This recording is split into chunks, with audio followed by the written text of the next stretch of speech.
Ready? Okay, this is the Open Space and Ecology Committee meeting for February 5th. And let the record show, we have Barbara, Kima, Elena, and Michelle, and we're going to go ahead and get started. The first thing is adoption of the agenda. Does anyone have any changes or additions to the adoption of the agenda, or to the posted agenda? Move to adopt? I second that. Okay. Any items for oral communications for items not on the agenda?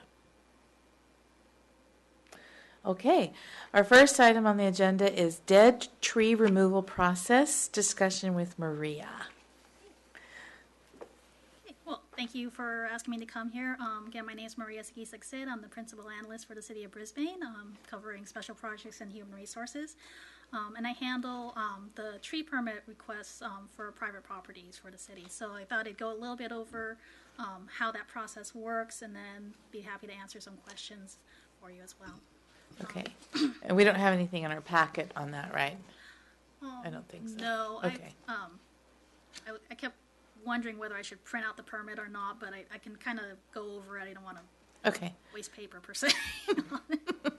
So basically, in theory, the way it would work is that if a private property, either residential or commercial, is interested in removing trees from their property, there are certain requirements depending on the size of the tree, the type of the tree, where it's located. When a permit comes into my office, basically the first thing we do is do an address check in terms of the address that they're, the place that they're requesting to have the tree removed. We take a look at where the tree is located on the property, and one of the things we do is that we go to the GIS system to make sure that it actually falls within their property lines. Because of the way a lot of properties are set up, there aren't clear property lines regarding that. So we'll do that as a first verification to make sure that they actually have the right to do a tree removal. It doesn't necessarily have to be a dead tree. It can be a live, thriving tree, but there may be issues related to it that owner may decide that they need to remove the tree. So we take a lot of things into consideration when that happens. The first thing in regard to it is the size of the tree. If a tree is a certain size, usually if it's greater than 30 inches in circumference, that's one of the first levels that we take a look at about whether or not it requires a permit. The second thing is whether or not it's a protected tree. So we have certain species that are protected. What are those? Those are the California Bay, the coastal live oak, and the California buckeye trees. There may be trees that are required as part of a landscape plan for a property, so those would be required to a certain extent. And I'll go into a little bit more detail about things that come up that affect that. The City Council may determine a tree has a unique quality, so they may determine that that is a tree that should not be removed as well. So that's just a general guideline about the types of things that I'll look at when determining whether or not a permit should be issued. So once we go over those, basically what I'll do is I'll go to the property. As I mentioned, first thing I'll do is check the property lines on our GIS to see if they fall within the general property lines. And then if it does fall into their general property lines, I'll go up to the property just to inspect the tree, make sure it's the right species that they designated on their application, to make sure they're not confusing it with what could be a protected tree. And then, depending on what the nature of the request is, we'll either approve or not approve it. The majority of permits do get approved for private properties because they do, again, since it's their own personal property, they do have that right to remove them. But generally, places like in the commercial areas, since those areas generally have a landscape plan, we do require replacement trees for them. Particularly in the Crocker Park area, pretty much is a tree-for-tree replacement. On private residential properties, most of the time it's not a requirement unless it's something like a planned development such as the Ridge, where there are requirements on certain number of trees that they should have and certain species of trees that they should have. The permit process usually takes, usually I ask people to give me anywhere from 3 to 10 days just because unfortunately I'm the only one that does it. So depending on my availability, go up to inspect the tree. If there's a weather issue, if there's questions that come up in terms of whether there's a property issue on it. We have had that come up a couple times where it's right on the property line. We want to make sure that both properties are amicable to having the tree removed if that's an issue. So we try to make sure, give us enough time to go over those issues before we issue the permit. Again, there's no fee for the permit. It's just the administrative process that we go through. Once we do approve the permit, we keep a copy of that permit in our address file here in the planning department.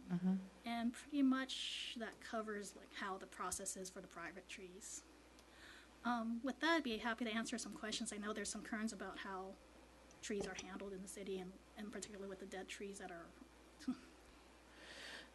Well, one of the questions I have is, could you define special qualities and what things would be considered a special quality that would deny a permit? And is there any checks and balances on that? Like perhaps the person who wants to remove the tree doesn't think there's any special quality, but the whole neighborhood does? Right, and that is an issue that comes up a lot.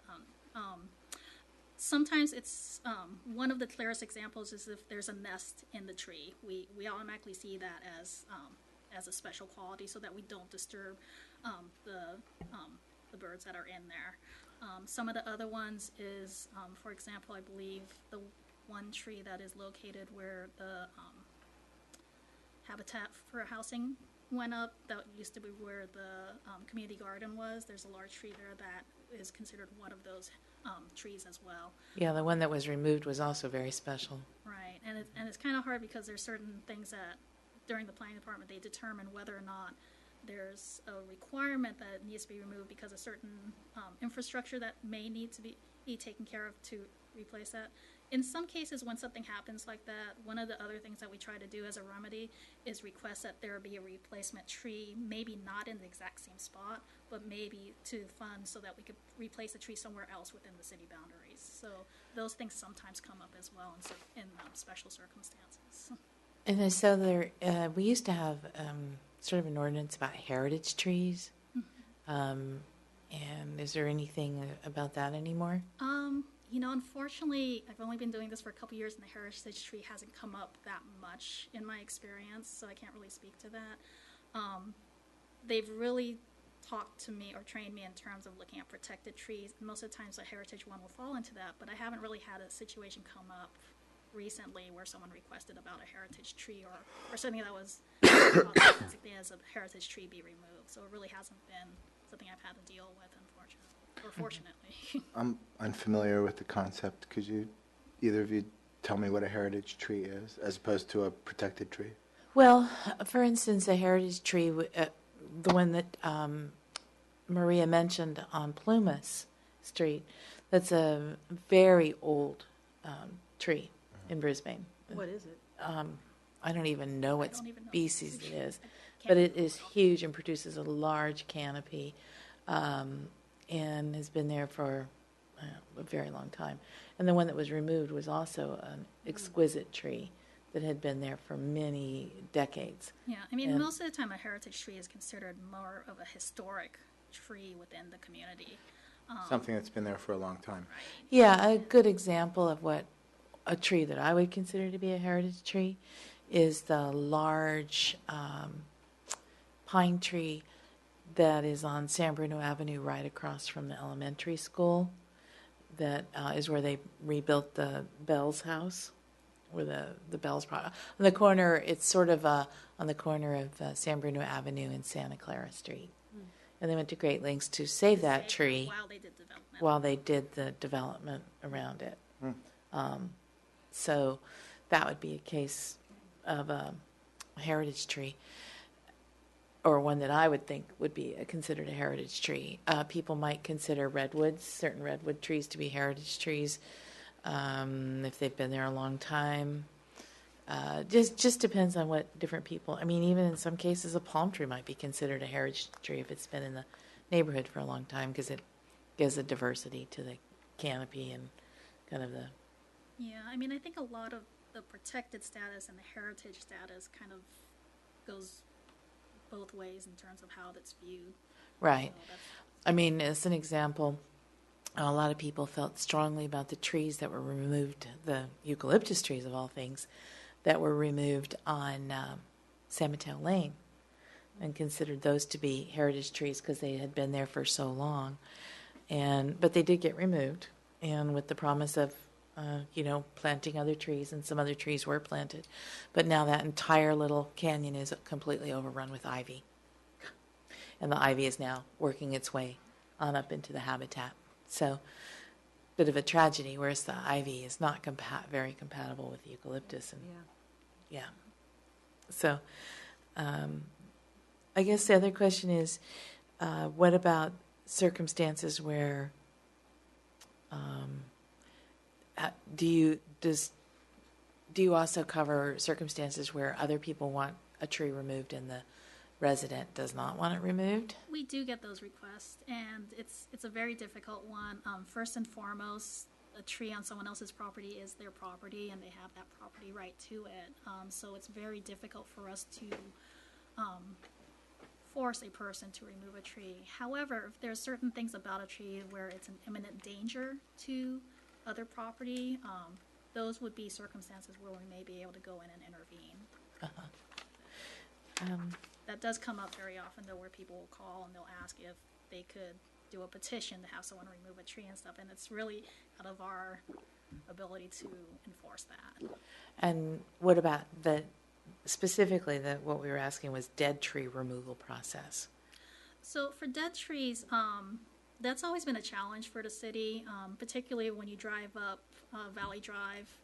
You can see them very clearly that some of them have disease and they're in that process. Again, it does get difficult because we do get into situations where it is still private property. And to my understanding, before I took this on, there was a effort to try and encourage businesses to replace them ahead of time, to try and get them to do it, but it didn't go over well. A lot of it is financial economics. It costs quite a bit to remove one of those trees. It can be in the thousands to remove them, as well as be expensive to replace them. But I know from the past year, a lot of businesses, as in a good way, when businesses leave and new ones are coming in, one of the things that they want to do is make it more attractive as a workplace. So sometimes that's the time when we can catch owners to come in and do tree removal. And I think slowly we've been seeing that happen. There's a couple that are very stubborn, and you probably won't be able to get them. But a lot of the property management companies are trying to be as proactive as possible to try and get those out of there in some sort of fashion. We just, again, don't have that ability to force them to do it. But it is something that... A big old dead Monterey pine, though, is potentially a falling hazard. I mean, they really do. When they get old and they die, they can hurt people, and they get blown down and stuff. So it seems like that would be an argument that could be used to persuade some of the businesses that have the big Monterey pines, and those are the ones that are dying because all the Monterey pines are dying from the pine fungus, I think it is. Yeah. Bark beetle. Bark beetle. And we do when they do actually remove those trees, we do give them a list of alternative trees that are more resistant to it, to try and make sure that it doesn't become a continuing problem. I know on the public works side, they also take a look at right-of-ways where we do have trees, and they have a certain inventory and a schedule of trying to do replacements for trees that are our responsibility, and we try to get to those as much as possible. But yeah, I know it can be very hard to, when you see this and you can't help but think it's going to be that, disaster waiting to happen, we still have very limited ability to kind of force a property owner to take care of it. And yet, we definitely enforced that with the eucalyptus trees up on above Steve Waldo's house. So how did that work? That was, to my understanding, that was more of a, it didn't go through this type of process. That was a policy decision, to my understanding, from the council. I think that was part in line with part of, I want to say, fire prevention determination in that area. Mm-hmm. That's the best I can recall right now. I know that went through a process with the city council in terms of going through the budget process to fund to have those removed. specifically to have a project for that. Because the dead Monterey pines are definitely a fire hazard. Right. Yeah. Right. I was going to say something similar. Would there be some possibility to get the insurance companies for these owners involved? Because, I think if the insurance companies don't want these liabilities on properties they're insuring and might be willing to work with the owners. Yeah, and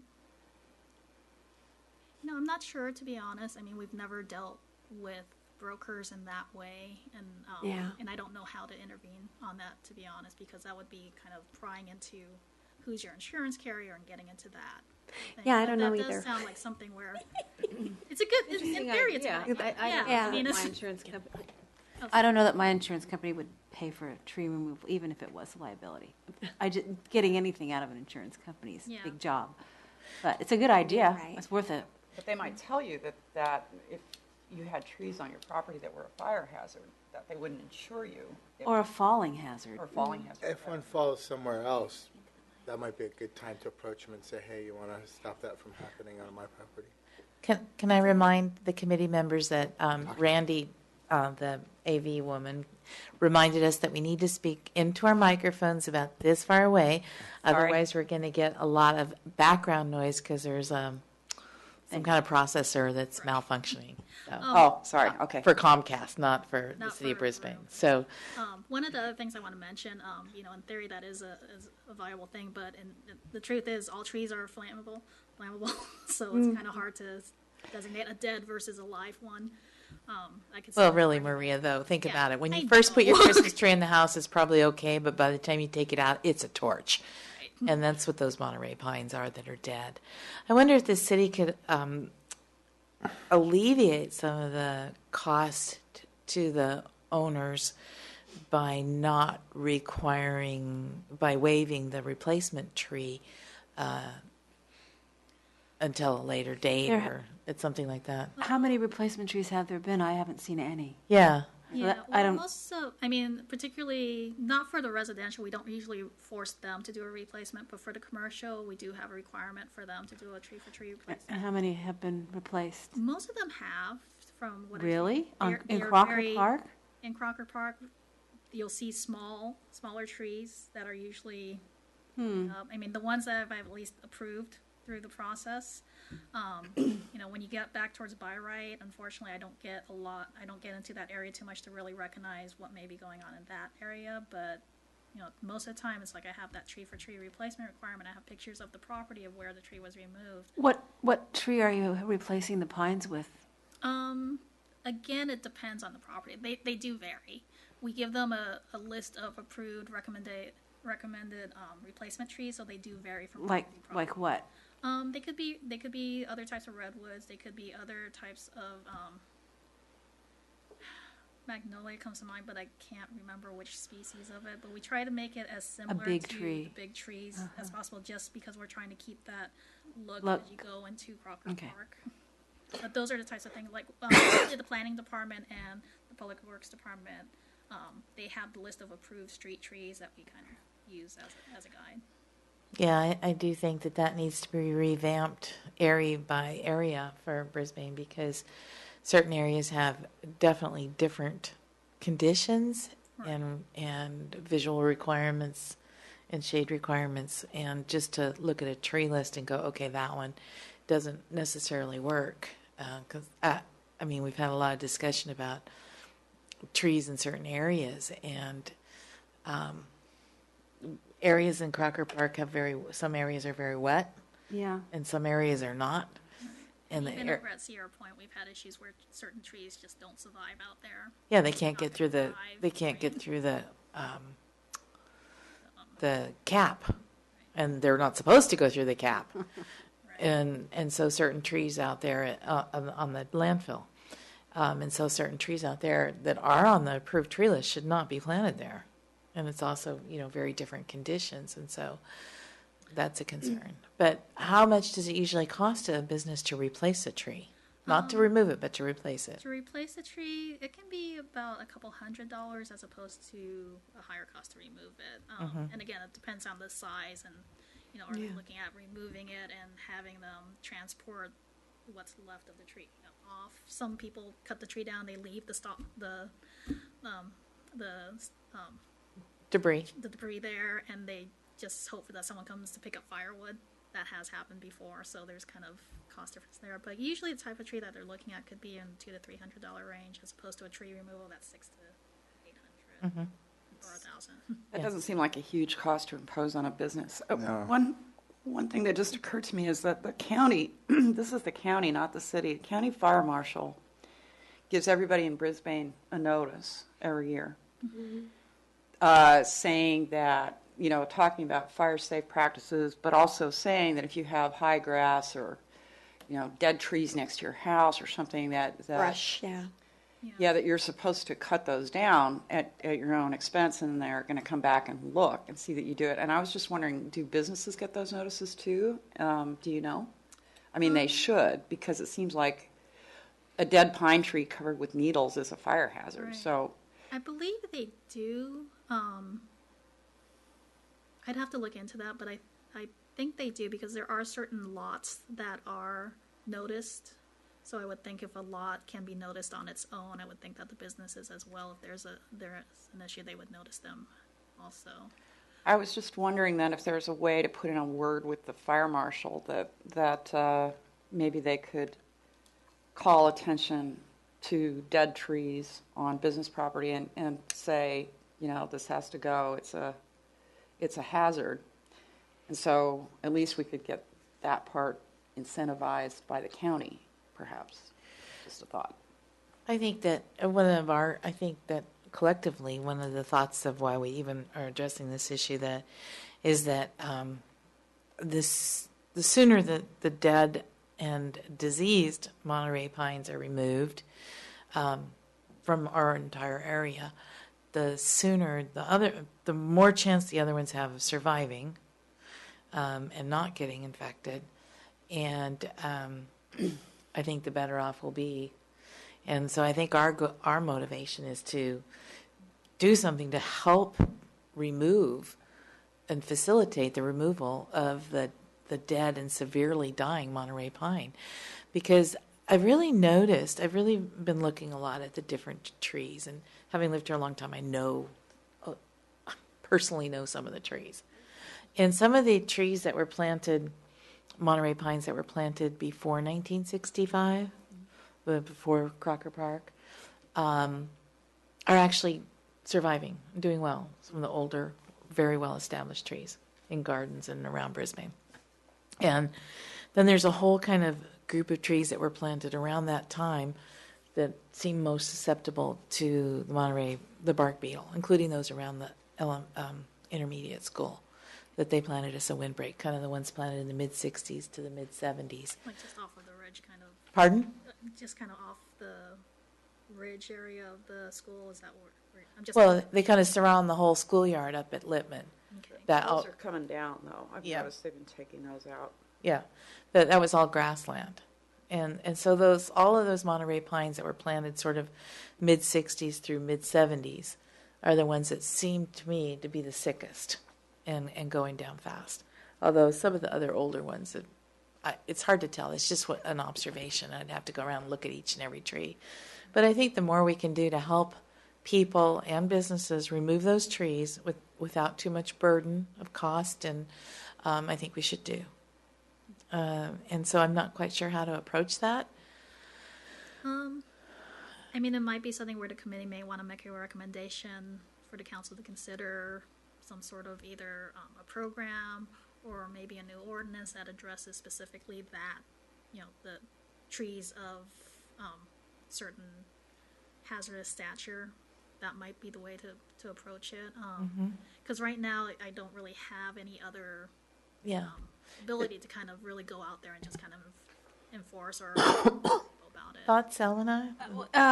If you could contract, say, Davies Trees or somebody who does this for a lot and say, well, if we can find 6 trees, could you give us a really good deal in cutting them? It's thousands of dollars to take. Oh, yeah, it's Yeah. not cheap. So if you could cut it in half by getting a lot of the trees tagged,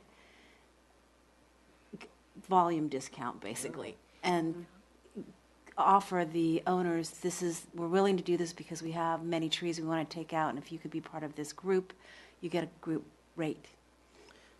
That's a great idea. And just have a wholesale go through and get rid of the ones that are Clusters of, if you really sick and get them out of here. I would almost want to suggest maybe it's something that the chamber may want to look into in terms of maybe a presentation at one think- of their meetings to talk about I- the aesthetics of their businesses. I mean, that might be a way to approach it. I think it'll come better from the city. I really do. The Yeah, I chamber is not really effective in that role, I don't think, because No, and it would, yeah. And you do run up against the owner occupied and tenants. The owners are far away, Yeah. but still, if they have the opportunity to get a Yeah. discounted rate, they might. Yeah, and that's one thing that Willing comes to to do mind it. when I think about the county notices that go out. They'll go to the owner as opposed to possible occupant. They do? So, some of them do, because they'll, depending on where the address is listed as the contact at the county for the tax. Because I rent my house and I get the notice, so I was just curious. Yeah, I mean, I was under the impression they just drop them in the mailbox like they drive. I think there is one generic one that goes out. They actually use them Yeah, now for. but I think some Yeah. of them, like if it's more of a you're going to be cited type of thing, where they may contact the owner. yeah, as opposed if to- you don't comply, they will contact the Yeah, owner. but there is the general one. I know that goes out to everyone. But when you are given that possible citation notice, so I can see how that can be an issue for some of these properties where, again, the owner is not the who occupies. One other thing I forgot to mention earlier, I just want to make sure I touch on this. There is another special circumstance where if it's an easement where the PG&E lines are, those obviously are areas where PG&E will come in pretty much on an annual basis, do an inspection of where their lines are and what trees are in that area. So they will work with Public Works in terms of notifying us when trimmings needs done or removal. It's a very challenging situation because there are certain things by the PUC that does allow them the ability to do that type of trimming. So again, it's a challenging situation, but we're trying to improve our relationship with them so that things happen in a more favorable to the city. Yes, I've seen several of PG&E's U-shaped canopies. They butcher. Yeah. It's really pathetic. Just one more question, and I don't know if you can answer this, and it has to do with tree illnesses and contagion, and that is, as you drive along Bayshore, coming into Brisbane from South City, I've noticed off to the right there, and I'm not sure who owns these trees or whose property they would be on. They might belong to Brisbane. They might be sort of right away for 101. Those two, okay. It's it's right before the left turn onto San Bruno Avenue. It's on the right side of the road coming north. Okay, so like San Bruno's here and the trees over on this side. Yeah, they're on the right So, side of Bayshore. and Between Bayshore and 101? between Bayshore and 101, yeah, exactly. Between And Bayshore and and the train Dan Waters and Rogers? Oh, yeah. Is that the area you're talking about? I'm not sure. It's between Bayshore and 101. But the lagoon, you're already kind of next to the lagoon. You're not. Yeah, you're just up on south of the top. lagoon coming. Right. yeah. Okay. And so there are some coast live oaks in there, and a couple of them are very dead, and I'm worried about sudden oak death, which is a contagious disease. And, I've seen trees that died of sudden oak death. I am certainly not qualified in any way to say that that's why those trees died.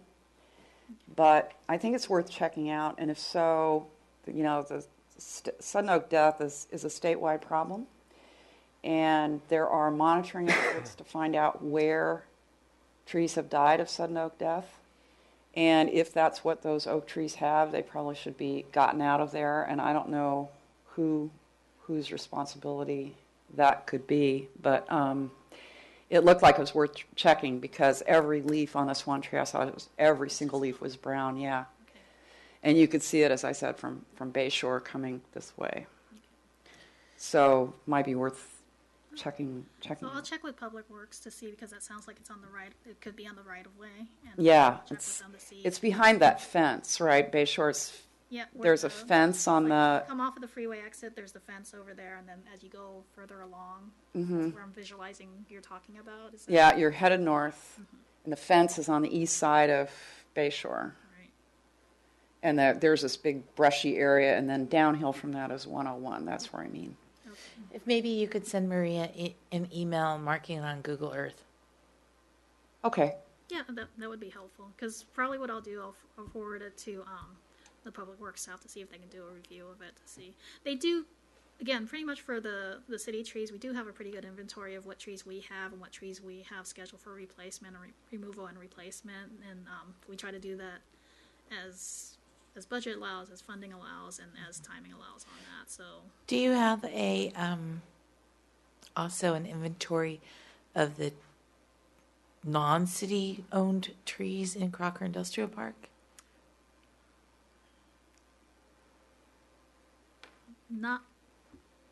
Not easily accessible. I think you can get it with original plans that went out, but again, that could have changed Okay. quite a bit. So I we was don't just really- curious if they, I mean, is the committee interested in pursuing a solution to the dead Monterey pines, dead and dying Monterey pine situation? Well, I think people should take out diseased trees to prevent the spread of disease, whether it be sudden oak death or pine pitch canker or bark beetles. So, I mean, I think they should, but are we willing to put forth to the council a kind of an action plan? I think that's a good idea. Yeah, but it's how to do it cheaper than So what it from what I'm hearing, you're it sounds like you're not just the Monterey pines, but just diseased trees in general within. In particular, the Monterey pines, because we know that's a problem. The sudden oak death, that's a kind of a separate issue, but diseased trees in general is a separate issue. But I think if we focus our immediate efforts on putting together a plan for the council to approve and implement, addressing the problem with the Monterey pines and the other trees that are, it's primarily Monterey pines that are afflicted with it. I don't know any other trees that are afflicted with the bark beetle. But I think if we put together a plan and say, this is a plan, we'd like some buy-in with this and some support. Way back when I drove around the park identifying trees that had this was 10, 12 years ago, identifying the number of trees would be the first thing, and say there's 40, go to Davies and say, what's the cheapest you could do if you got to take out 30?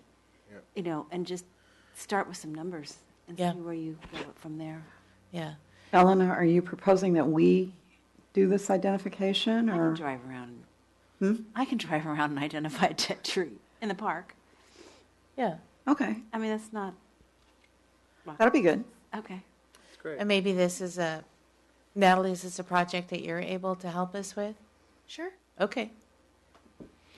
And maybe work on approaching Davy Tree and, kind of, So how do you envision the council's role in this?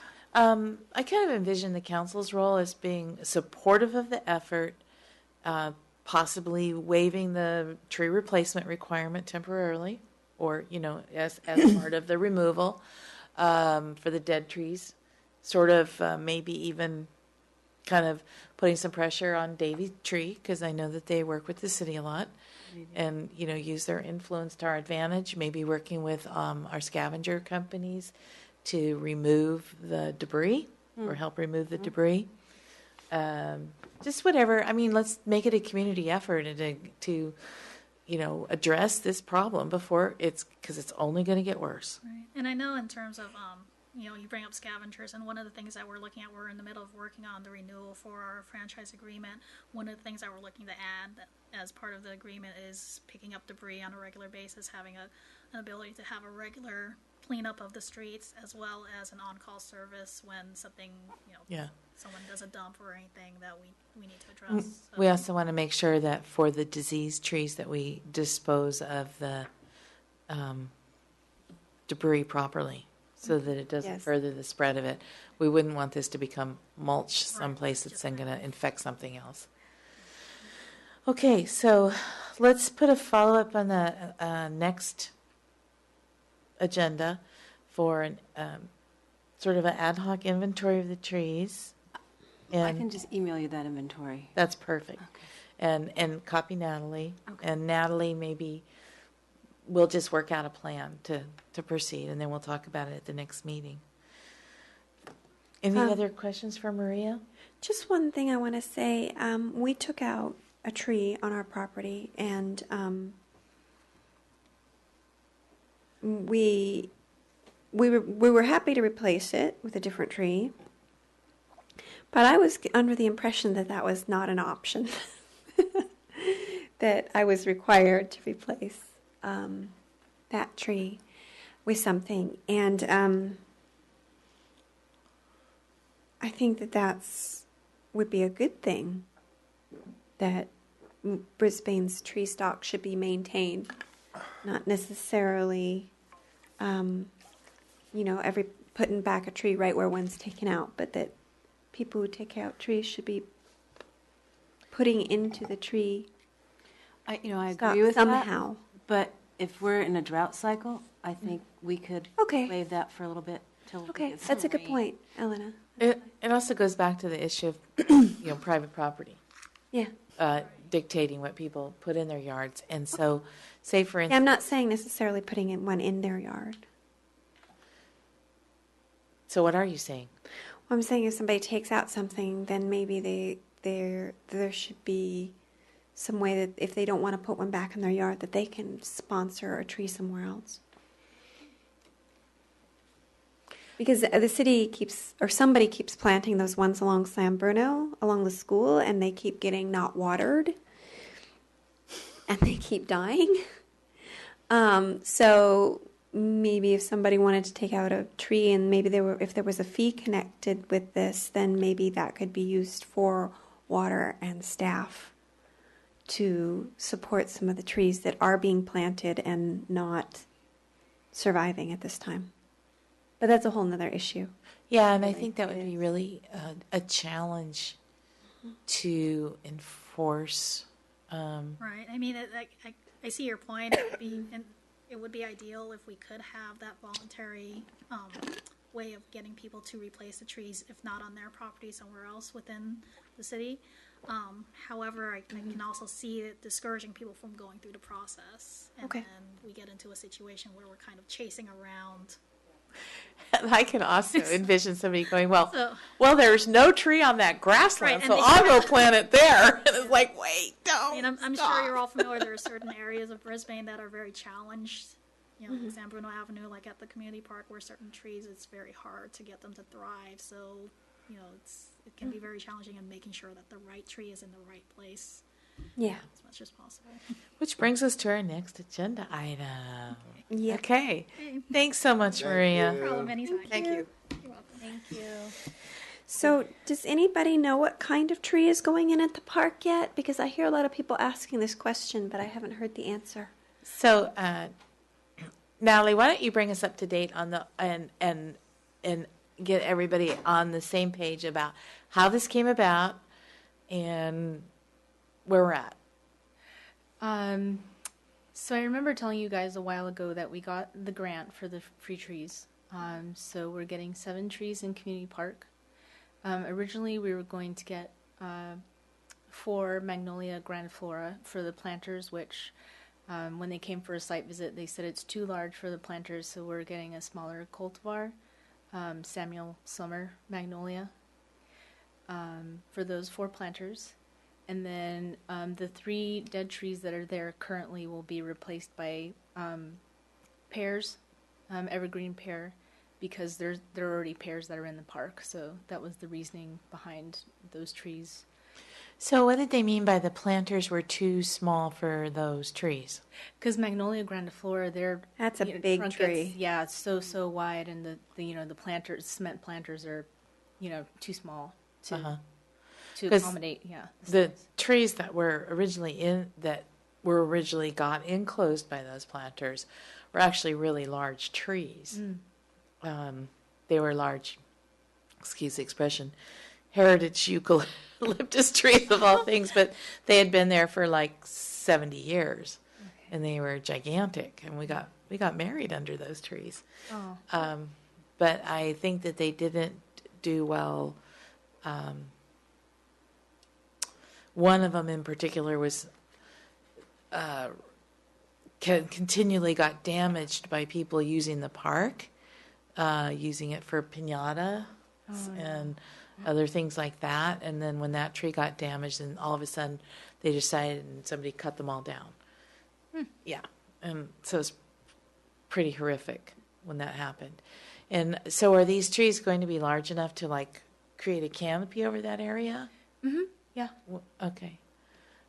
And did they, one of my concerns is also for the planting event, we're going to have to remove all the rock that's there. And then because there were really large trees that were planted there with deep, big root systems, have those all rotted out? Are we going to be able to actually, dig into dirt there? I mean, have we tested that at all? I think they must have done something to them because now there are root barriers in there. And the soil looks like it's been moved around lately. I know Joe was going to go over there because he was going to help remove the dead trees. And so he was going to test everything because I asked him for a pickaxe and he wasn't sure if I needed one. So he was going to test the soil first. For the 3 trees in the lawn area, or for the 4 trees in the planter area? I think probably both. I'll make sure I'll email him and ask him for both. Okay, But- because if you've put a root, what do you mean you've put a root barrier in? When trees are planted nowadays, they usually have something that's called a root collar, which is a heavy-duty plastic collar that forces the roots to go down before they can go out, so that they don't go out right underneath the soil and start lifting the concrete. Okay, all right. So okay. And the people who recommended that for the tree, they are aware of the water table in that area? Yeah. Yeah, for sure. They were. So do you have enough volunteers for the event now, or? Yeah, now we at least have 15. And so that's 2 people a tree. That's good. Okay. So More would be better because I don't intend to Sure. shovel. sure. More, much. more would be better. So if any of you want to come, that's great. But I mean, are we really going to be able to dig holes deep enough for these trees? How big are the trees?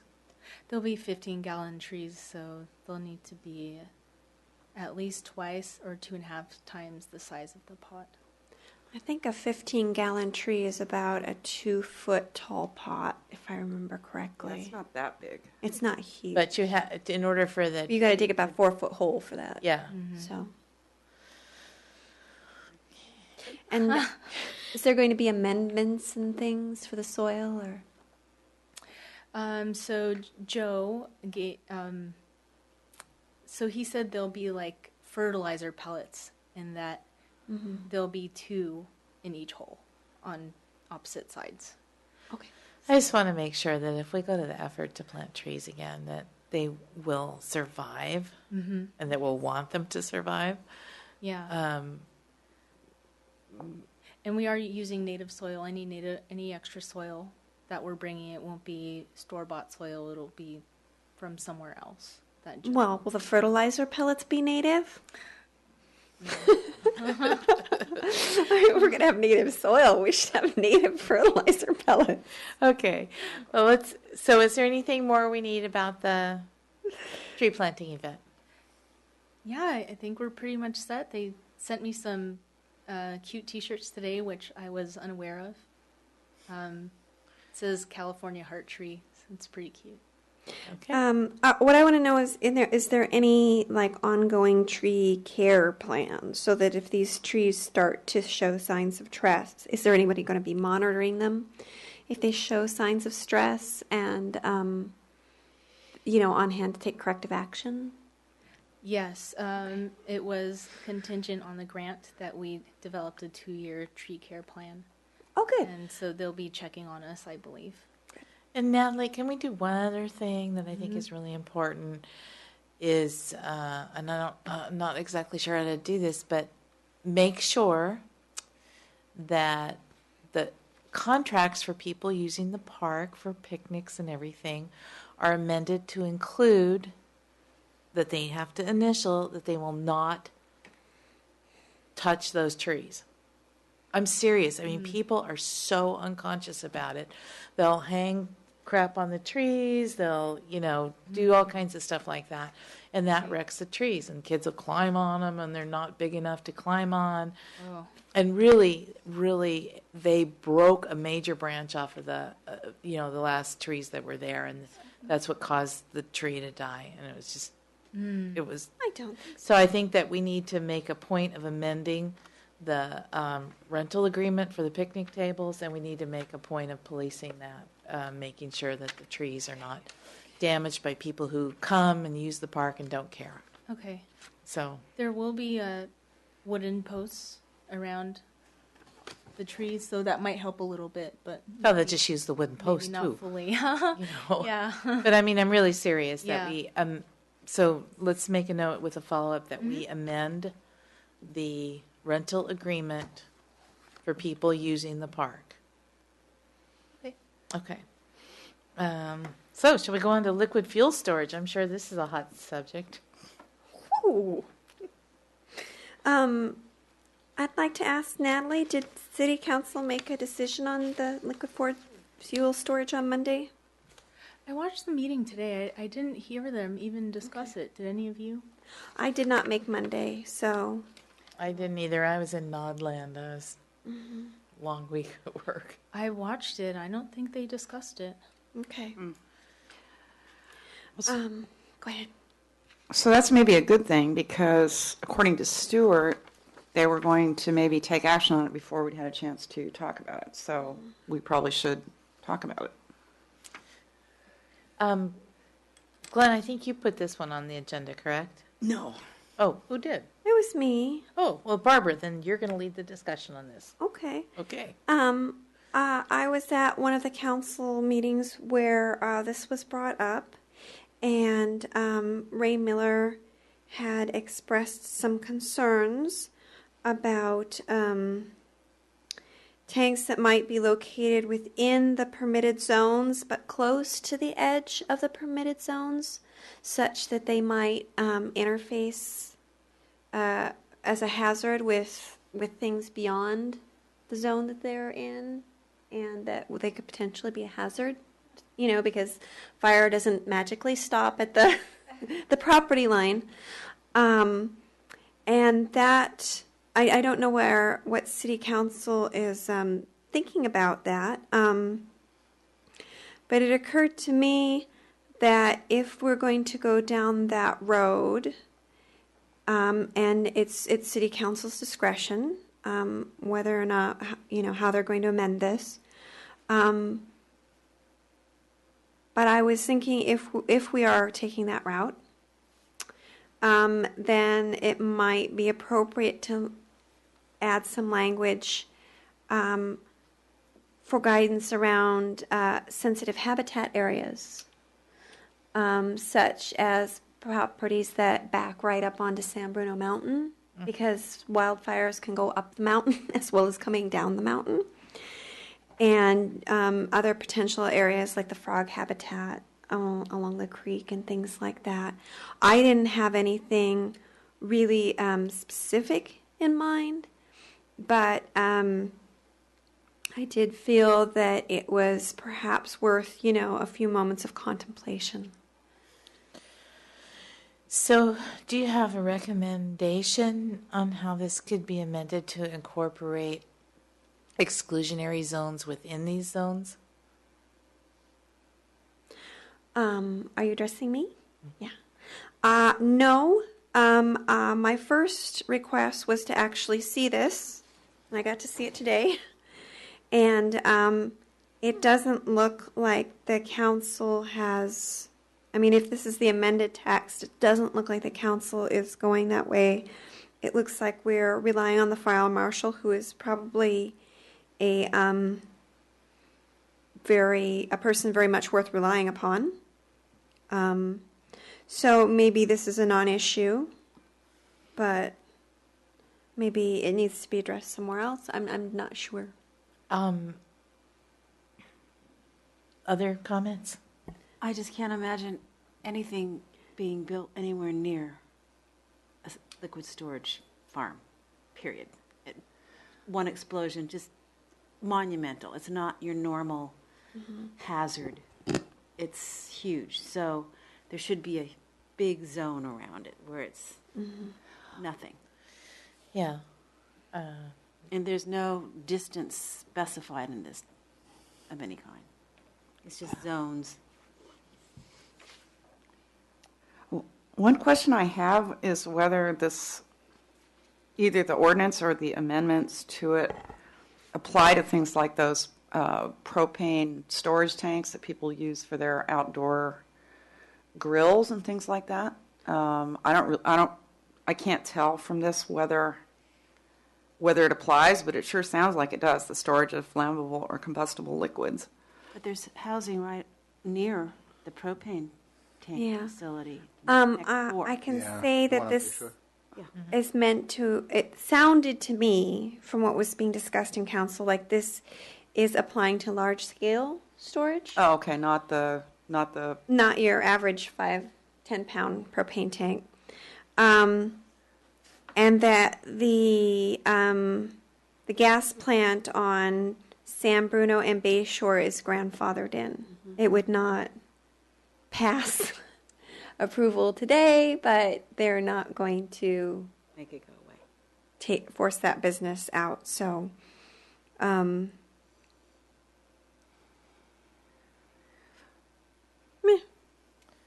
Yeah, I mean, I guess if there's some kind of, if they're going, I guess my personal feeling is if they are going to amend the language in such a way as to make it more specific and not leave so much at the discretion of the fire marshal, then in that case, and I'm not even sure that's where city council is going with this, in that case I would like to see some language added to protect the ecology as well as the people.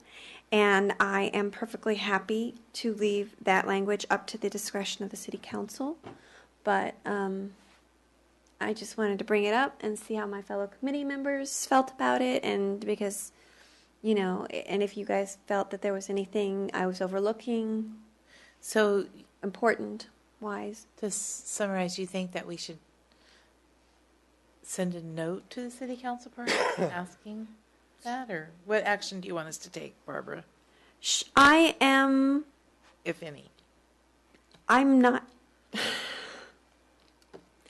So it's very nice of you to try and nail me down on this, Michelle.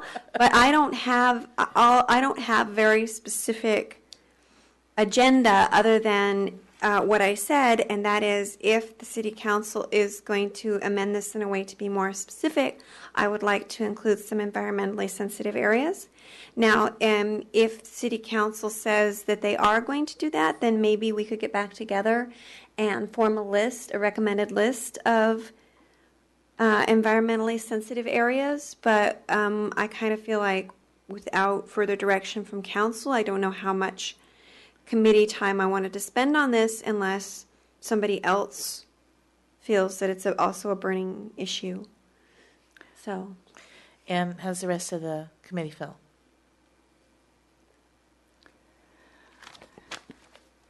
My feeling on it is if they restrict it in general, which it looks like they're doing, yeah. and it's hard to tell because this second section here appears to be cut off. So it starts with, the indented section starts with Northeast Bayshore. I assume it goes on to include Southeast Bayshore.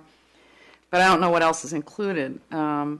So it looks like that's a formatting problem. So Yeah, if you I keep reading think it's all down, one it says paragraph. Southwest Bayshore. Oh, I see what you mean, yeah. So it's just that it should have, the text below should have been indented. I get it. Okay. Yeah.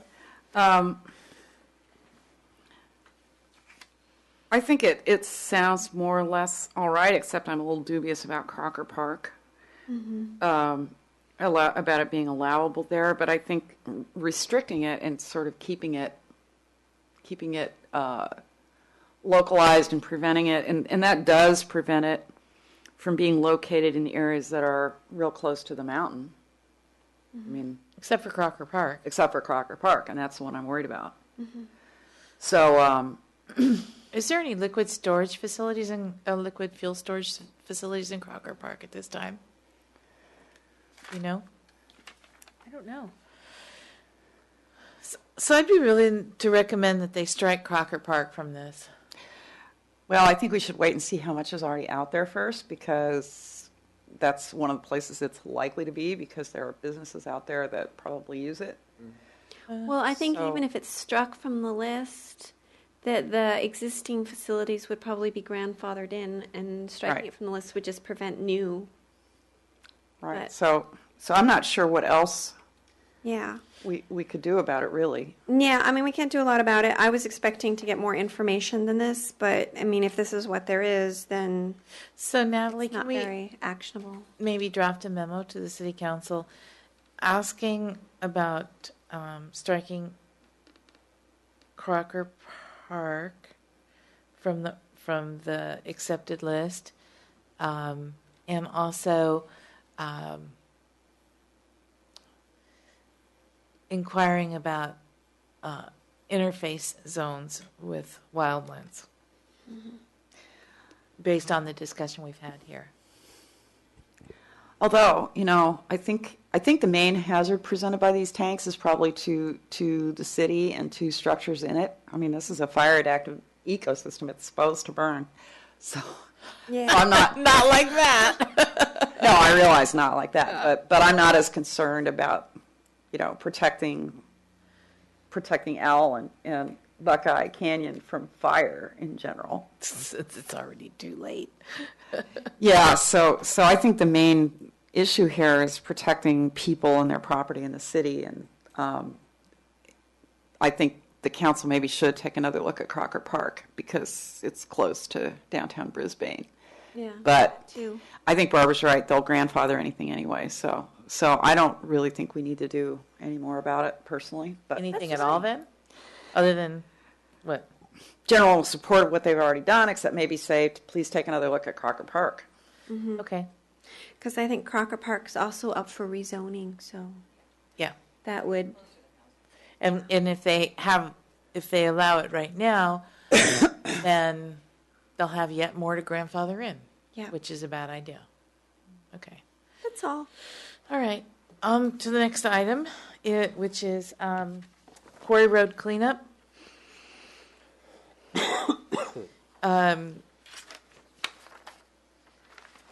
Whose agenda item was this? Mine. Okay. Do you want to lead? Sure.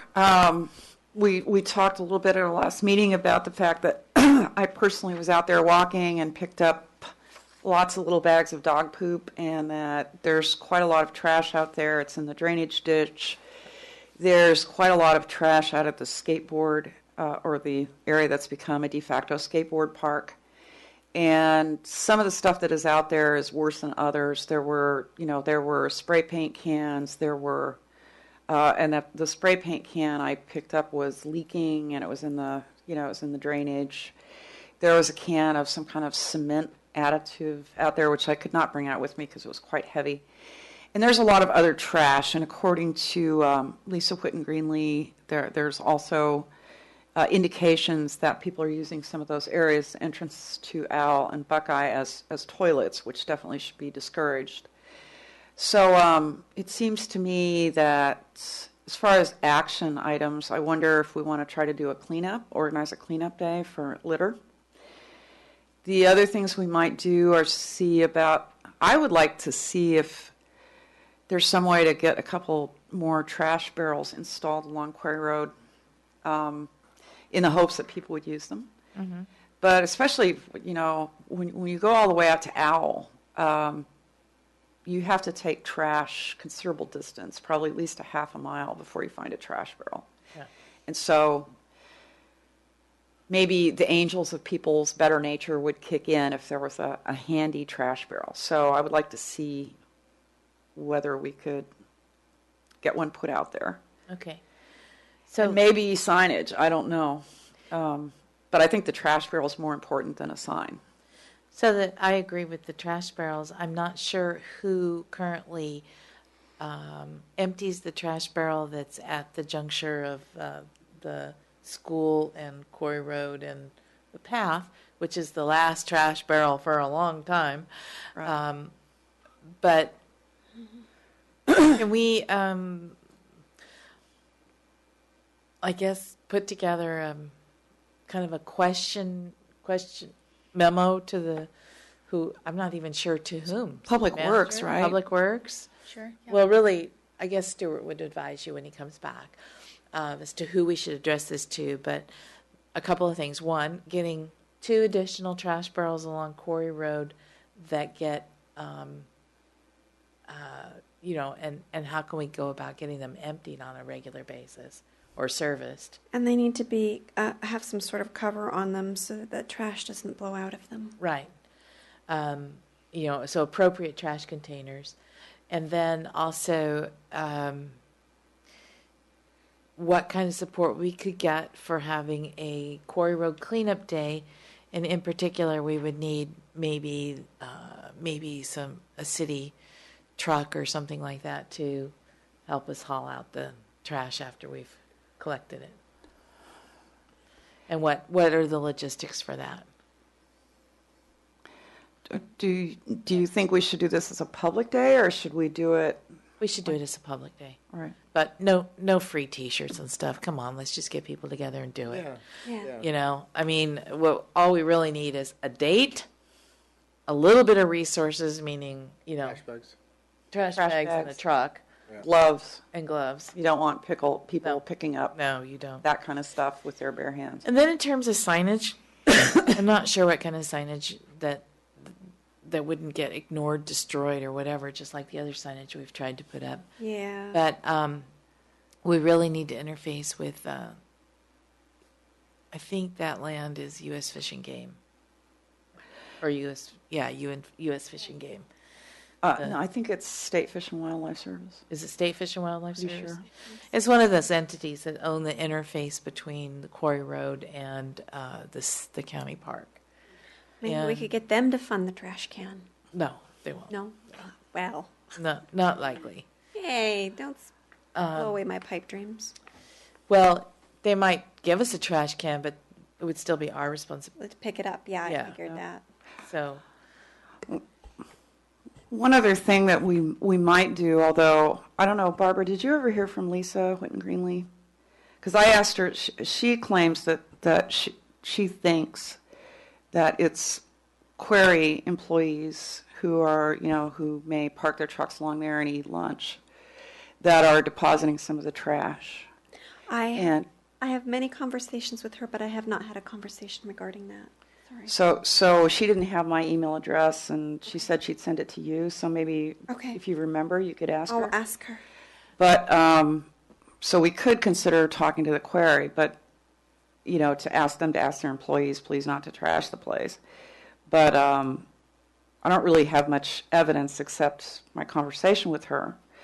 It's just really more supposition at this point, and I still think trash barrels would help. I think trash barrels would help. We should write a letter to the quarry operator.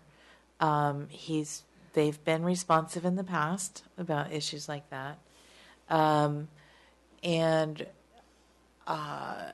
think a good deal of the problem is the ad hoc skate park. And I don't recommend putting a porta potty or anything like that there. In particular, I look at Fisherman's Park along the lagoon, and all it does is become a trash magnet, or even worse. I think the kids might use a trash barrel. It's not good, but it's not as bad as it could be. Trash barrel for sure. is fine. And if we were going to put a sign out there, and I think we would have to get the county's permission to do this, because it's either the county or the state. I think it should be something tailored to kids, like your mother doesn't live here, please pick up after yourself. Something that they could maybe relate to. Tell you honestly, a lot of the people out there are adults. NSA is watching you. Because Something, I don't know, something funny, something a little bit surprising maybe. But I'd like to start with the trash barrel. if we Yeah, could I'd do like to that. start with the trash barrels. and a cleanup day. Yeah. Mm-hmm. There may also be a way that we could sort of get the word out to the kids around town. I think we actually had some success with that as far as the mountain biking that was going on up there. So Yeah. A note in the luminary or the star. Yeah, and the star.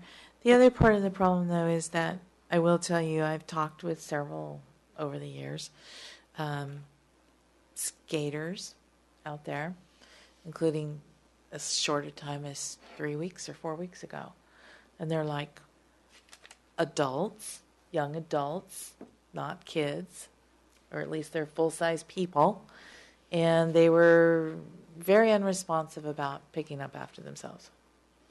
mm-hmm. And it's become a worse and worse problem there. And so I'm happy to support these first couple of efforts to do that. But Why don't we put a sign, like I go on the Bay Trail and I see signs all the time that says, if you take your dog off a leash, we will close the levee and you won't be able to use it for recreation. Why don't we put a sign that says, if you don't clean up after yourself, your skate park is going to be torn up? Simple. I'd go for it. It's just just whether all you got to do is go in there and put a bunch of obstacles on that concrete that wouldn't stop water from draining, but would stop people from riding on it on wheeled things. A bunch of spikes or a bunch of, whatever. But I mean, it is very possible to turn that from a skate park into not a skate park anymore. I think that's what should happen. So you just put a sign and say, either you treat this place with respect or It goes away. or we're going to go away. It's going to go away. I'm totally fine with it. It's just we just have to get permission to put a sign up there, and we have to find a way to get the sign made and pay for it. And that did not prove to be easy just to get the sign, that says ecological preserve. In fact, I think it was the county that was quite upset when we put a sign on their, at the entrance to their ecological preserve. So, as tempting as it is just to go out there and nail something into the ground, and I don't mind your idea at all. I think it's fine. I'd say we'd probably want to. I'm not saying do it renegade. I'm saying do it officially. But But we have to get permissions, and I'm not sure from who. Yeah. Okay, so And we have to pay for the sign. let's explore that. You could have a bake. What about just talking to the? What about Bake just? Sorry. Bake sale. We could have a bake sale to pay for the sign. Okay. I love to bake. What about just starting off by going out and telling the kids verbally without any sign? Just. I have done that so many times that I'm like, okay. But they haven't been threatened with having their skate park. What if we Yeah. ask the police to go and say that they're breaking the littering ordinance? And Well, they'll that be means the cited. police has to, well, first of all, that particular property is not actually in the city of Brisbane.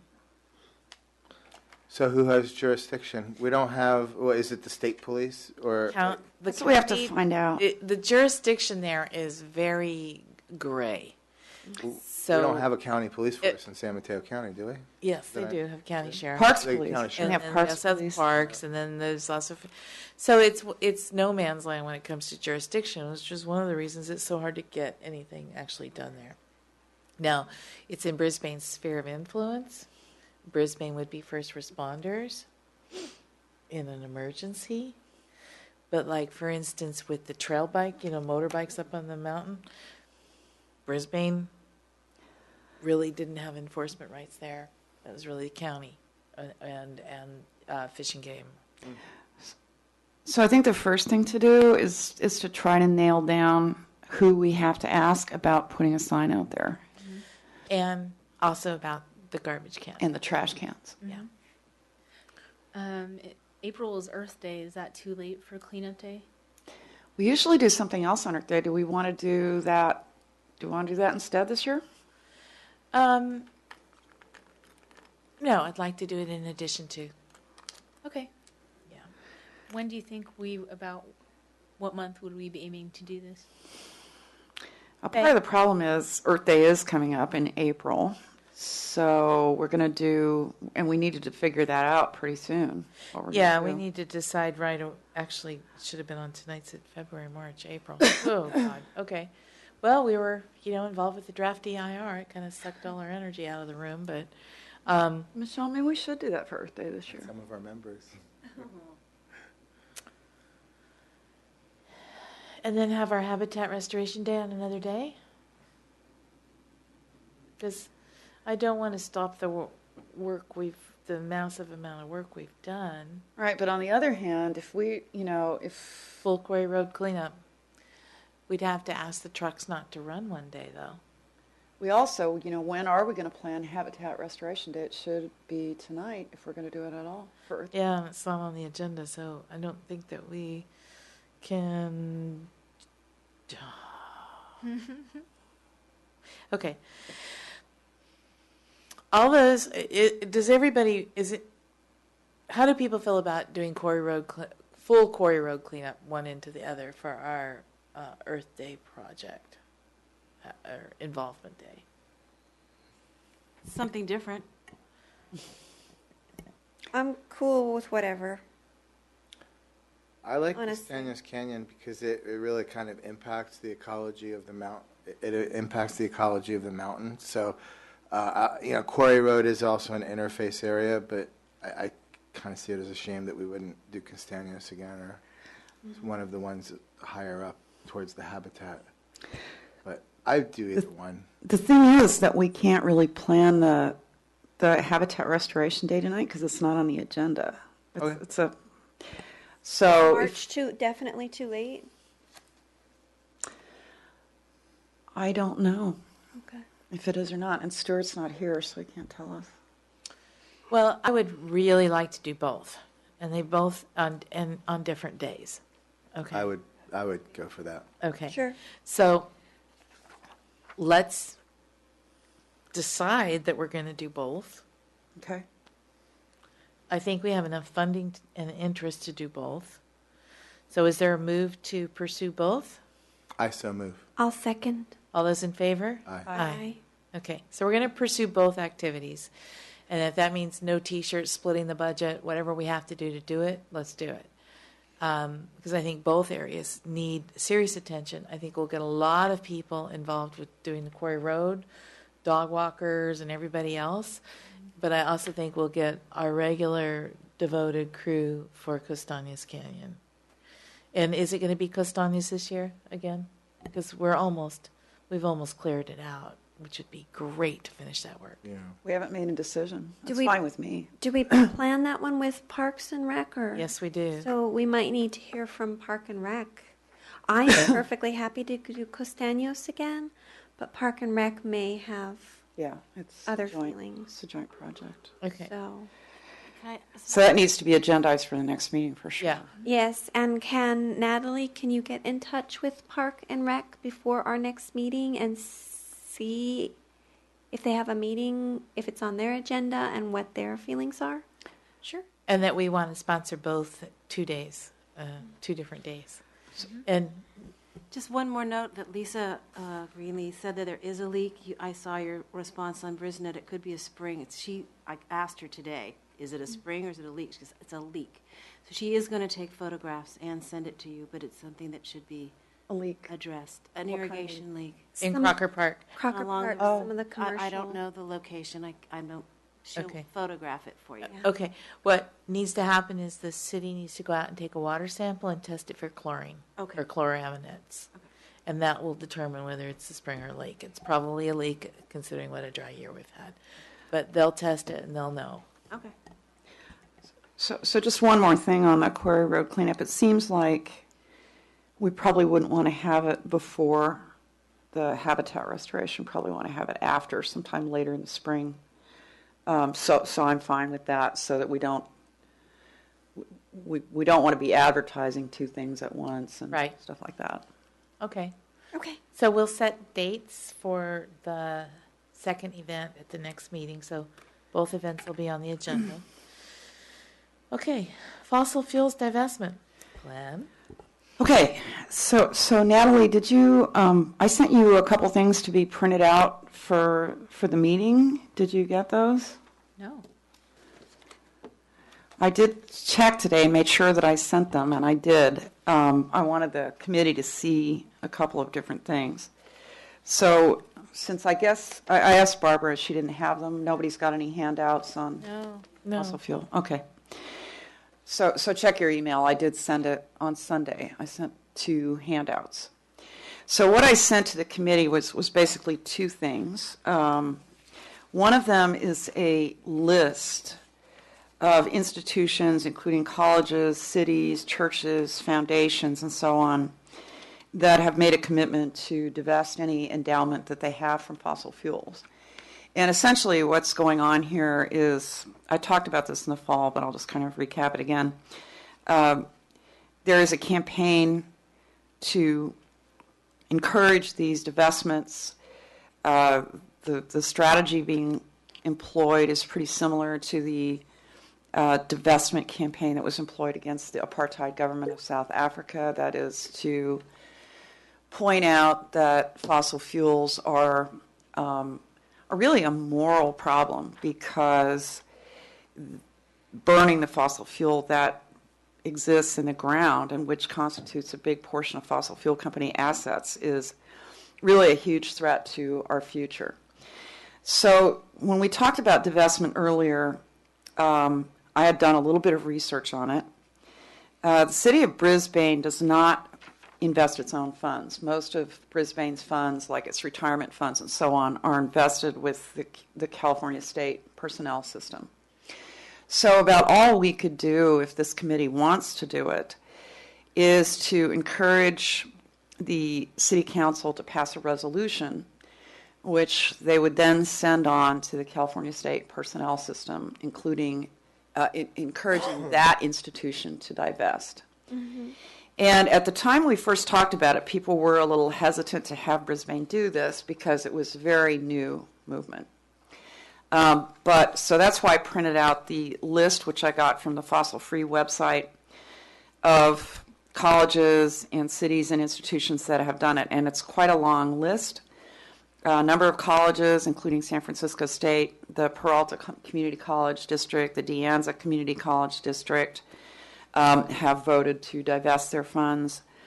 Cities are at various stages in this process. Some of them invest their own funds, and in that case, what they do is pass a resolution and have their retirement board make the determination. Seattle has done that, San Francisco has done that, Portland has done that, Eugene, Oregon has done that. Berkeley, Richmond, and Santa Monica are all cities whose retirement funds are invested like Brisbane's with CalPERS, and they've all voted to pass these resolutions and send them on to CalPERS. What I found, and the other document that I wanted to hand out at the meeting today, is a resolution, is the City of Berkeley's resolution on the subject, which I thought we might use as a kind of prototype, and send it on to the council and tweak it, for Brisbane language. But that was what I'd like the committee to consider. Do we want to ask the council to send such a letter? Yes. Yeah, Yes. I think, didn't we decide to go ahead and do that? No, we didn't, because there was some disagreement about it in the fall, that we didn't want Brisbane to be one of the very first cities in the state of California that would do that. I remember hearing that objection specifically raised when we talked about it, whenever it is we talked about it. It's quite a long time ago now. Well, Let's do it. I move that we do it. is there a second? I'll second it. All those in favor? Aye. Well, So gee, that you- was easy. Yeah, well, I support your view on this, and, I thought I you were think going we to all pass do. a letter. yeah. So I was hoping for a letter, but I think the resolution is probably a better Okay. idea. Will you work then with Natalie to craft the resolution? And Stewart, Letter. yes. Stewart, yes. So, Natalie, you have the resolution in your email, and I also wrote you a little note about the letter, because when Berkeley did this, they sent a letter to CalPERS, and I searched their website and searched their website and searched their website, couldn't find the letter. But we might be able to get it from them by calling the city and seeing if they would let us see a copy of their letter.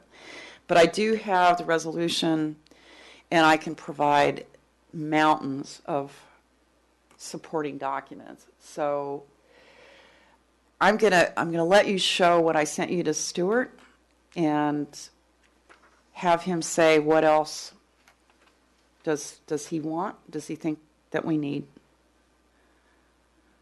To include. Yeah, to send it on to the council. So would the committee like to see again after we get the resolution done? I imagine we would, right?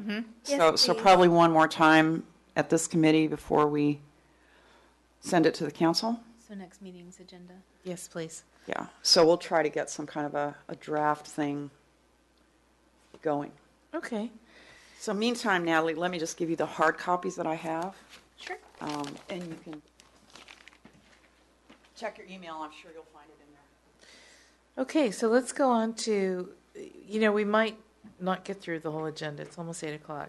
Right. But, And can we take a break, please, ma'am? yes, you want it now? Yeah. Okay, 5-minute break. It's interesting that CVS is not so.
Okay, Glenn had a few more words on divestment.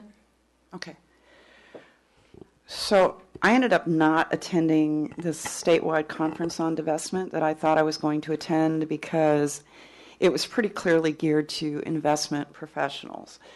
However, I will say that should the council want evidence that this is not fiduciarily irresponsible, there are reports coming out of almost every week about the fact that it's possible to invest funds and still earn a high rate of return, even though they're not invested in fossil fuels.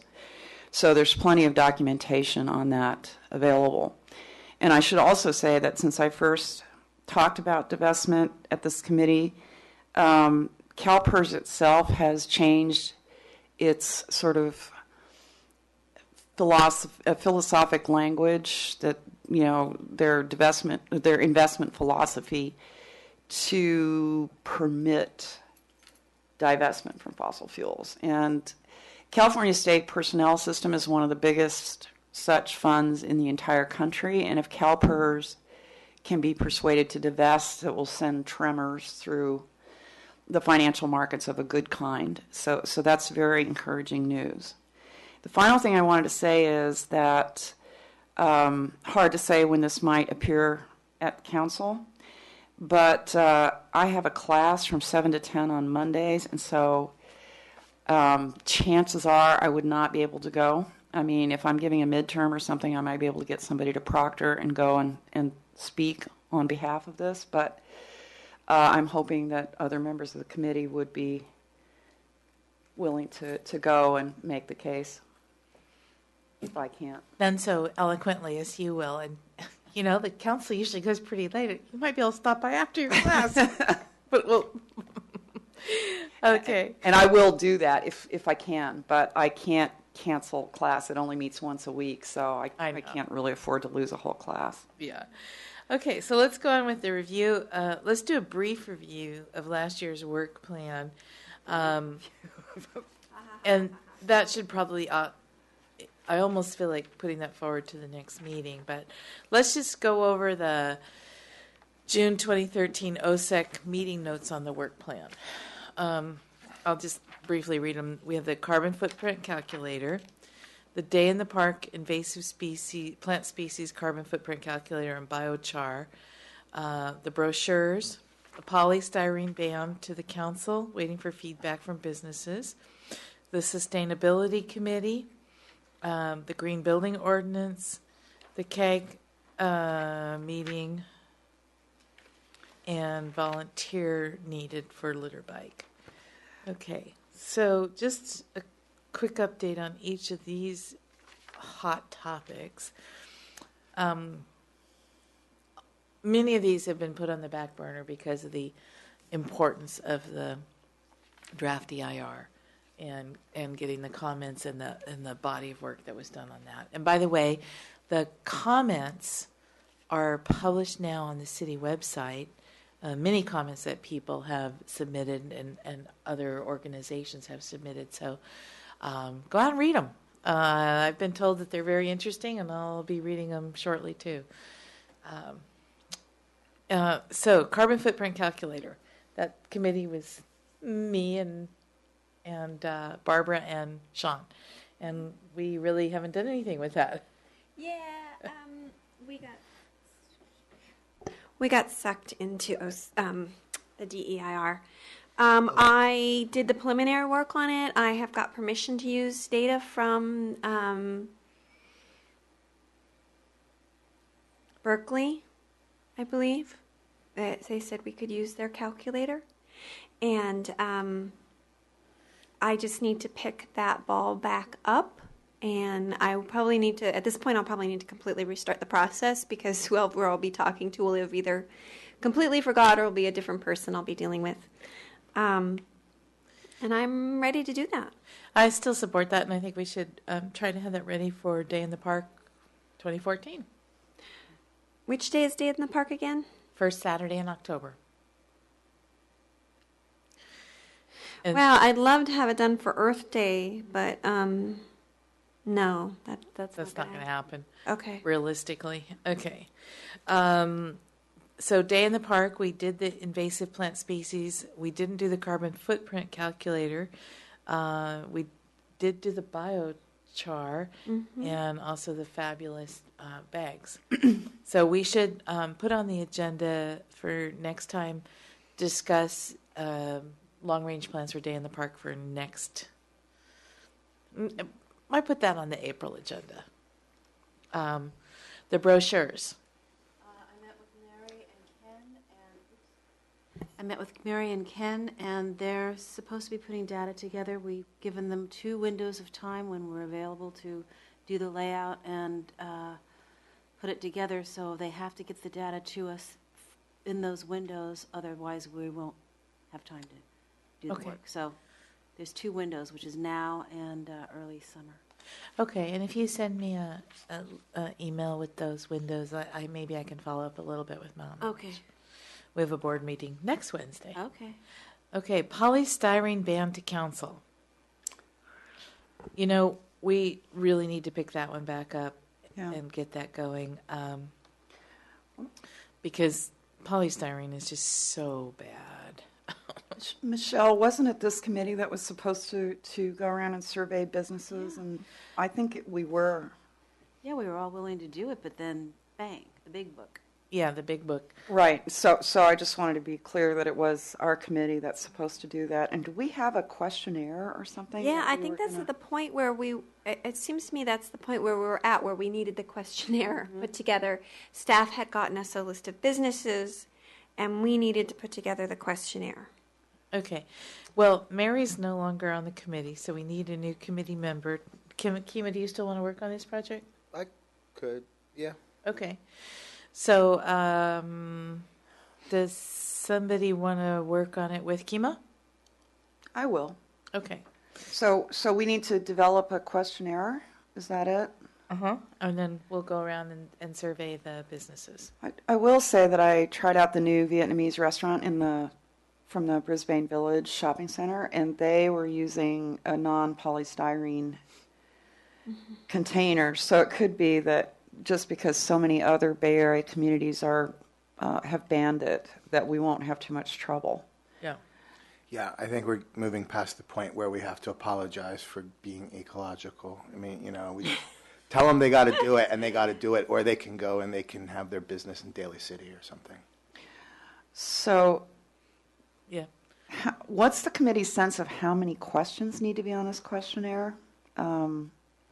One, are you prepared to leave if we force you to have compostable? You are such a radical Well, person no, I tonight. mean, I mean, really, what do we have to apologize for? I mean, it's like we want to preserve the community. They're going to spend a couple bucks more per month on containers.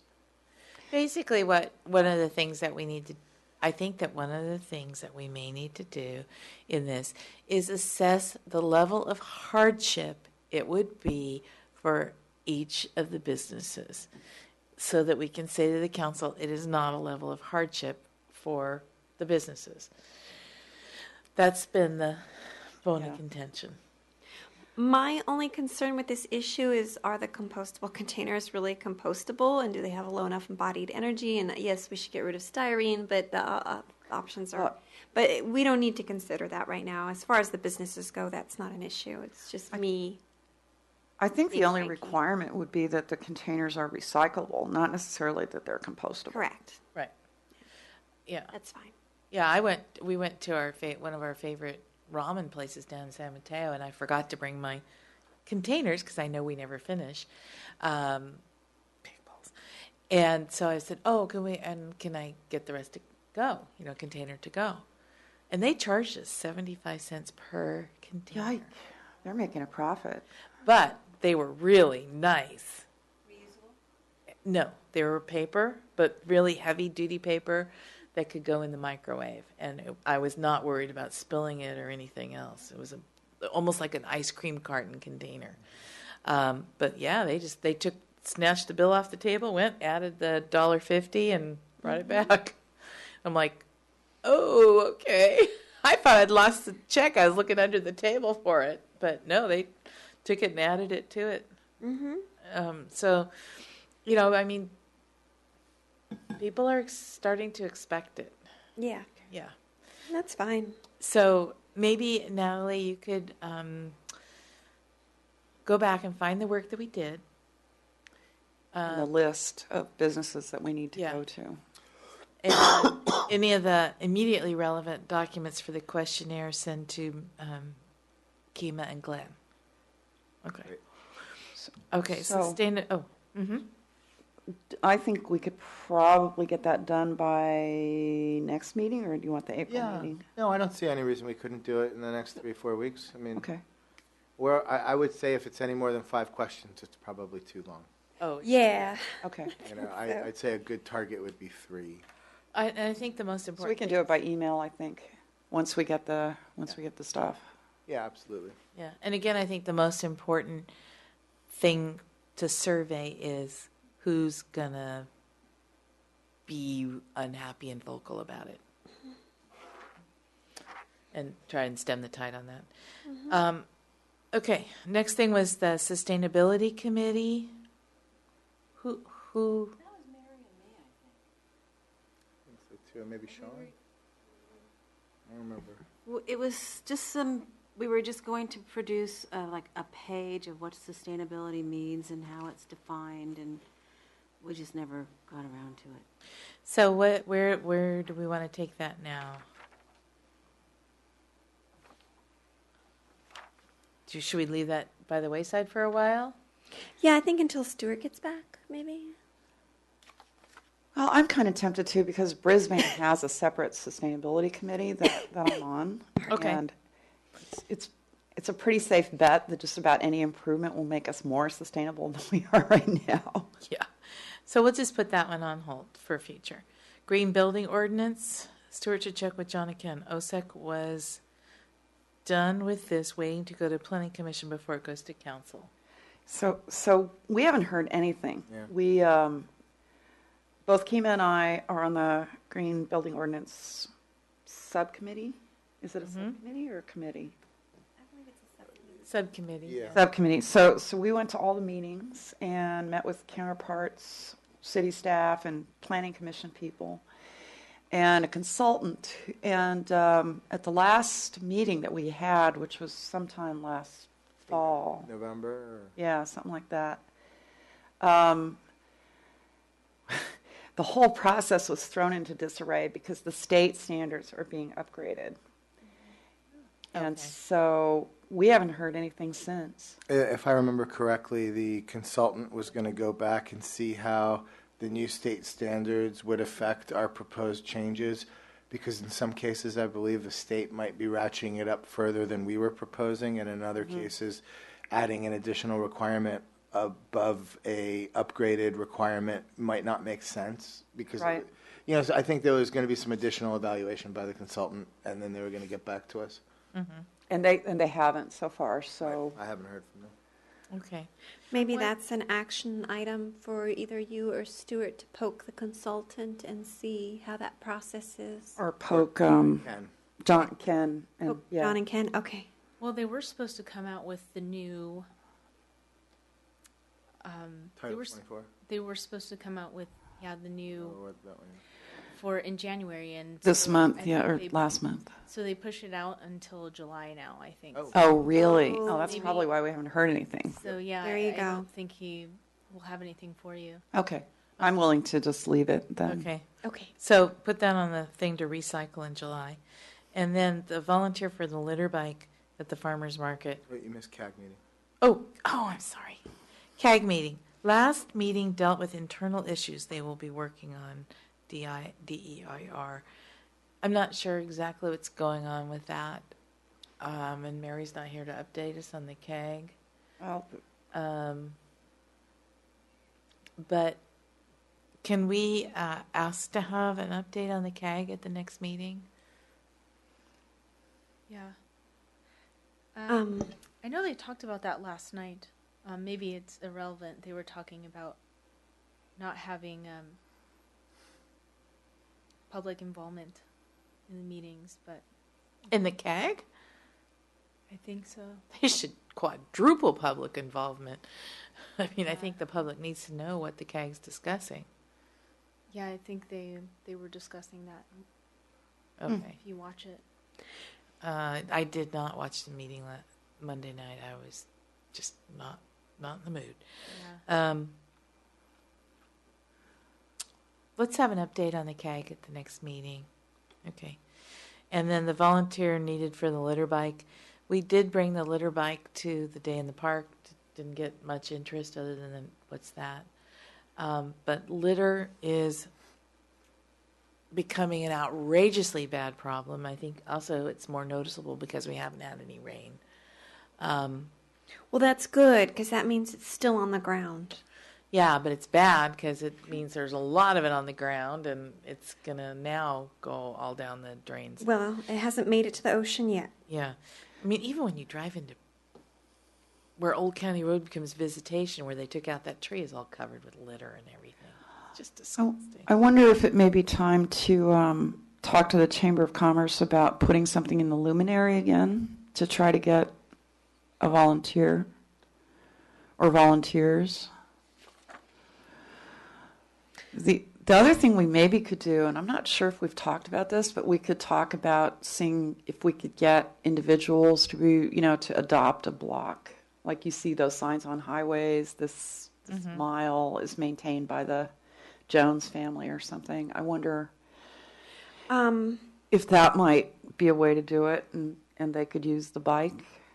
I'm sorry to derail things here, but I've been talking to a lot of people in the community, and there is a lot of community concern about these issues like litter and pet waste And cigarette butts. And people washing their cars. And I've also talked to the city quite a bit, and the police force has no capacity to enforce these things because of their own constraints and budget cuts. So the question is, how do we involve, motivate, / bully people into doing things that they should be doing anyway? And this is not specifically an OSEC topic, but one thing that came to my mind was can we work with the CERTs, Community Emergency Volunteer, if there's any way we can get them to be more involved in the community and to help us. I think we'd have, honestly, better luck working with the schools. The schools? Okay. I was going to say, I think we should maybe see if we could go make some presentations to the schools. I mean, the Great Pacific Garbage Patch is something that's really compelling to people. I think kids would be interested in it. Yeah. And I don't know exactly how we go about approaching them, but I'd be willing to go and make a presentation to a bunch of kids. Mm-hmm. And I imagine other people on this committee would be willing to do it too. And there's some very, get some good visuals and try to go about it that way. But somebody's got to make the contact with the schools and try to arrange it. Yeah, I can do contact with the schools. I don't know that I want to be solely responsible for drafting the presentation, but I'm willing to present and liaison. Okay. Well, Okay. Would you like to approach them and see if they'd be interested in a presentation and get back to us? And Sure. I'll be happy to work on it. Yeah. So I think really, education is a key, and it's been a long time since we had a "don't be a litter bug" kind of concentration and campaign. I know that was very profound when I was growing up about "don't be a litter bug, don't be a litter bug." And so I think we need to kind of reenact that, reinvent it, or whatever. Okay. And we need to set a good example as a city as well. And that means, putting pressure on UPC to clean up Tunnel Road and the garbage along there, the litter garbage along there. Recology responded when I called them, and the area from that they're in their purview is a lot cleaner and has been kept clean since I brought it to their attention. So we really need to work on that and kind of maybe draft memos to remind the city council that they need to help us work on that. So it really is disgusting. We might even be able to get some of the local real estate agents to support this. I've suggested this before, but it might be worth doing it again, and that is putting some signage on Guadalupe Canyon Road and maybe also on Tunnel Road. Just reiterating that there is I think it's a state fine of $1,000 or something for littering. Yeah. Might help. Partly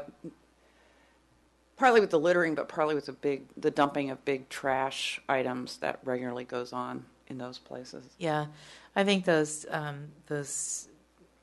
two dumpsters have become an attractive nuisance and has not mitigated the Which dumping two dumpsters? problem. The two dumpsters by our So the corp yard. corpse yard at Lagoon and Tunnel.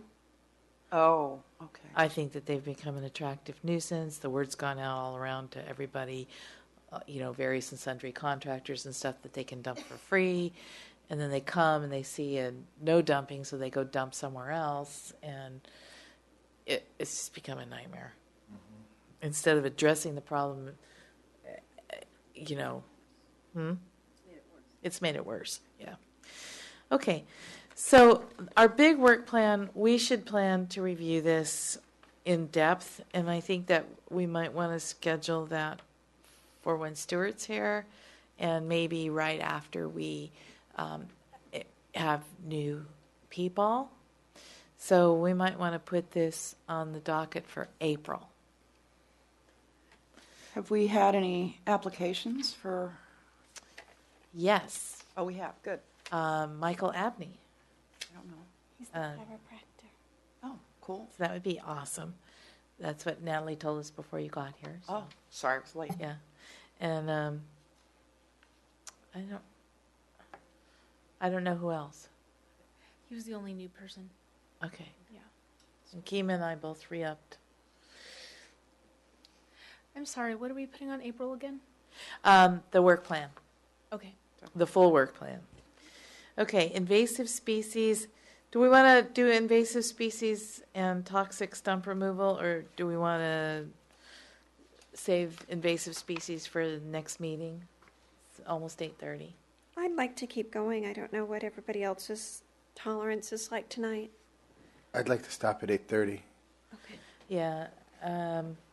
Maybe we can get in toxic stump removal and save invasive species ordinance for next time. We also still have to approve the minutes. Fine with me.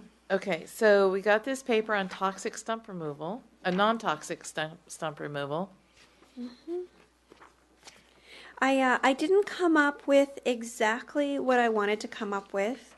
I found multiple references, as in the second paragraph, to enzymes that you can put on the stump, but when I would go search Home Depot or Lowe's, which supposedly carry these things, I could not find it on their website. Now, if I actually had bothered to go over to the store and search the shelves, I might have been able to clear that issue up. But I put together a list of non-toxic methods to encourage stump rot. And the one that I felt was most, I don't know if I want to say scientifically, but sounded the most fact-based, ended up on the back. And it basically says the first year decay is basically nitrogen driven. So if you can put some high nitrogen material on the stump, that will hasten decay. And that in its second year, the decay is often carbon limited. So if you add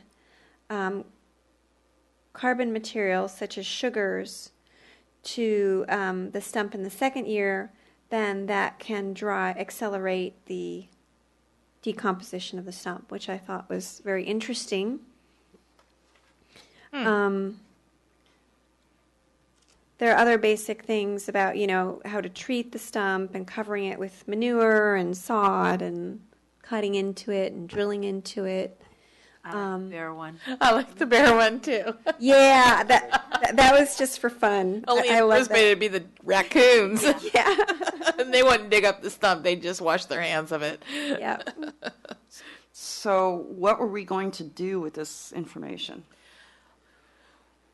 We were discussing about stump removal of the acacia stumps in the habitat that were where the acacia were cleared, and how to get rid of make sure the stumps didn't sprout.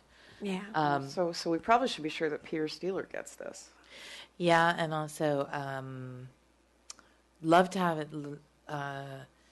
Sean Sweeney, look at this, and then between Sean and this and Peter to actually, publish the best workable ideas, maybe on the city blog. Yeah. The other thing that I thought was very interesting, or one of the things, acacias are actually nitrogen fixing, so they improve the quality of the soil. So if you can just keep them from sprouting and going to seed and leave that stump in there to nitrogen fix, it's not all bad. Yeah, but it's keeping it from sprouting up Yeah, in habitat that's a lot of and work. regrowing. That's a Yep. tough one. Okay, so we're going to save the invasive species ordinance for the next meeting. So could you make sure it's on the agenda for the next meeting? So I think I know that I'm too tired to discuss it well. And let's go on to approving the minutes from the last meeting. Did anyone have any changes or comments? Any changes in specific? You can take court may be available for 2-year slot off, because I did send my resignation in prior to that meeting. Okay. Darn. Maybe someday. You're not done with us. Maybe next go round. Yeah. Okay. So with that,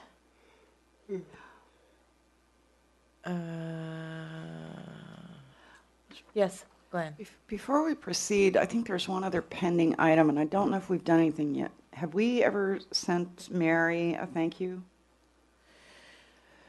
Oh, that was I think we supposed to should. be that planned day that we were going to do. Right, but she hasn't. I keep bugging her, saying when, and they're still working on this moat up at their house.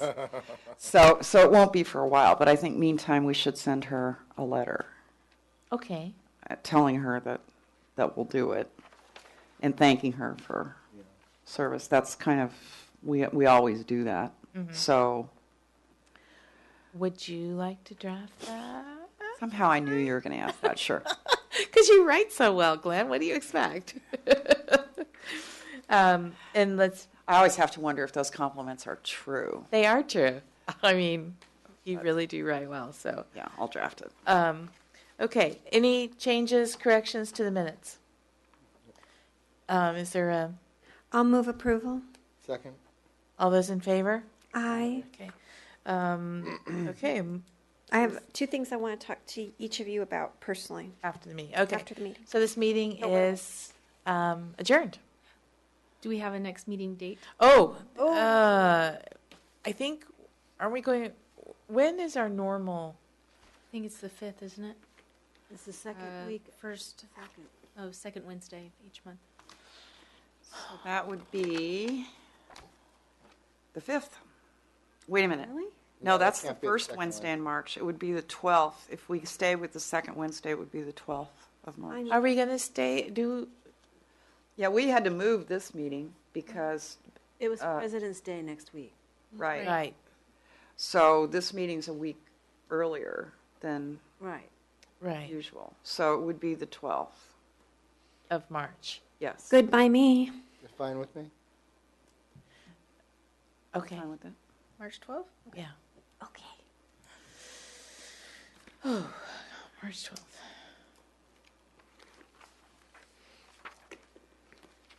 Okay. This meeting is now adjourned. Thank you. Thank you. So, Michelle and Glenn, which one of you is going to run away?